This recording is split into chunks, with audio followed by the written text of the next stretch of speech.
Welcome back to Global Zona F1. This is the only place where we don't just replay Formula One moments. We decode them, analyze them, and tell you what they really mean. And today, you won't believe this. Because we're diving straight into the most explosive, emotional, and revealing team radio moments of the 2025 Formula One season. Not the polished highlights, not the PR-friendly sound bites. I'm talking about the raw voices, the cracked emotions, the strategy leaks, the meltdowns, the victories, the moments where championships were shaped in real time over the radio. So let me ask you this right now. How many titles do you think were actually decided not on the track, but through a headset? Stick with me, because by the end of this video, you'll never listen to team radio the same way again. Think about the context for a second. The 2025 season came in hot. New regulations bedding in, teams stretched to the limit, drivers under more pressure than ever, and margins so tight that a single lap, a single corner, a single radio call could flip an entire weekend. And that's why team radio became the heartbeat of this season. It wasn't just communication. It was psychology, power, and survival. Every message told a story, and every story revealed who was truly in control when things went sideways. Let's start with the drivers who lived on the edge all year. Max Verstappen, calm as ever on the outside, but listen closely to his radio in 2025 and you hear something different. There were moments when Red Bull's dominance wasn't guaranteed, when strategy calls were razor thin. One radio message in particular stood out late in a tense race, tire degradation spiking, rivals closing in. Max doesn't shout, he doesn't panic, he simply says, "Trust me, this tire can go." That one sentence tells you everything about why he's lethal. Absolute confidence, absolute authority, and Red Bull listened. That call didn't just save the race. It exposed how much power Verstappen holds inside that garage. Now contrast that with Ferrari. Oh yes, Ferrari gave us radio drama all year long. You could feel the tension through the speakers, drivers questioning strategy, engineers scrambling for clarity, moments of silence that said more than words ever could. One moment in particular lit up the paddock. After a strategy gamble backfired, the driver asks, "Why are we always reacting?" That wasn't frustration. That was a public diagnosis of Ferrari's biggest weakness, and everyone heard it. Rivals, media, fans.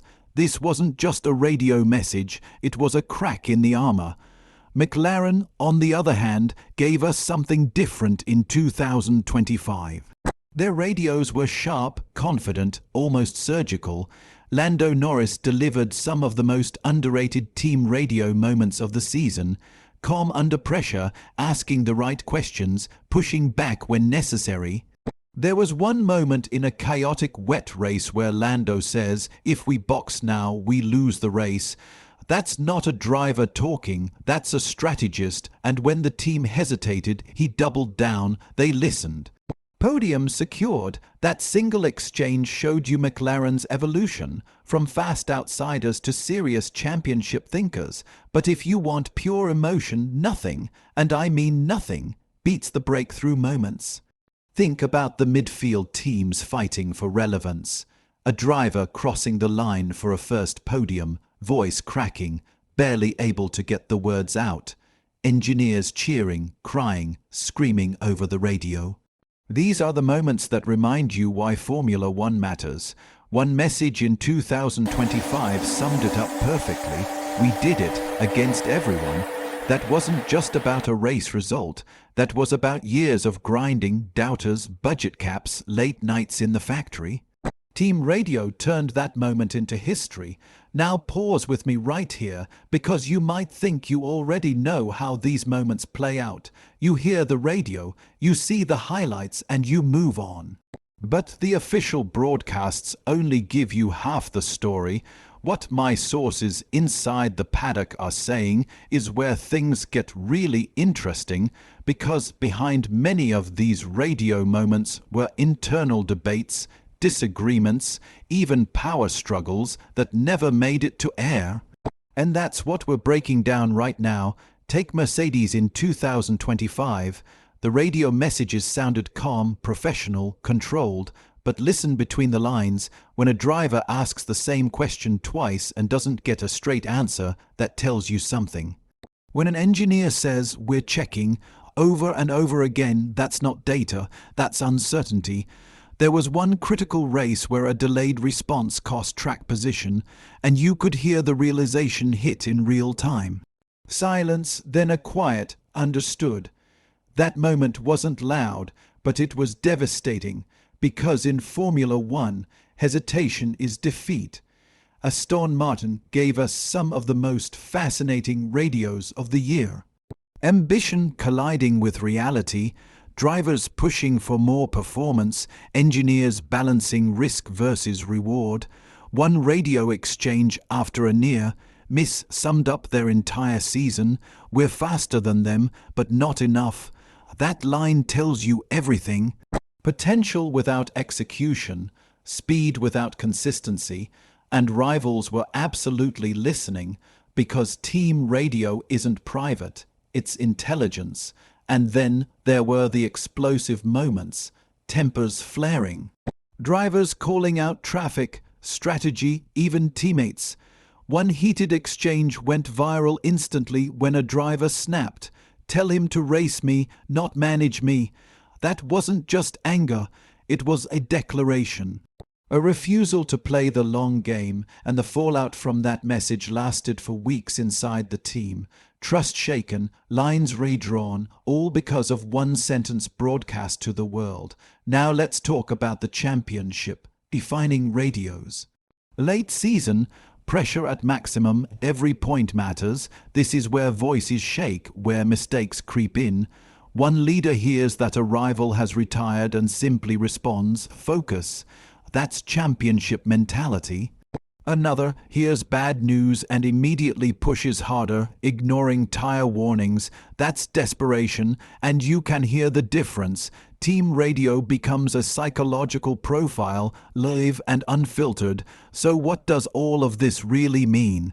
It means that in 2025, team radio wasn't background noise. It was the battleground.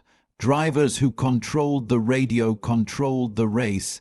Teams that communicated clearly survived chaos. Those who didn't paid the price. Rivals learned each other's weaknesses not from data sheets, but from voices under pressure. Looking ahead, this has massive implications. Teams will tighten radio discipline. Drivers will demand more authority. Engineers will train not just for speed, but for communication under fire. And make no mistake, every team on the grid has been studying these moments, because the next championship might not be won with the fastest car, but with the clearest voice. So let's bring it home. The best team radio moments of 2025 weren't just entertaining. They were revealing. They showed us who leads, who cracks, who thinks, and who reacts. My bold prediction. In the seasons ahead, we're going to see drivers given more strategic freedom than ever before, because 2025 proved that the smartest voice often beats the fastest lap. Now I want to hear from you. Which team radio moment of 2025 gave you chills? Which one exposed a team's weakness, and which driver impressed you the most when the pressure was highest? Drop your thoughts in the comments below. I read them all. If you enjoyed this deep dive, smash that like button, share this video with another Formula One fan who lives for the drama, and make sure you're subscribed to Global Formula Apex, because here we don't just watch Formula One, we understand it.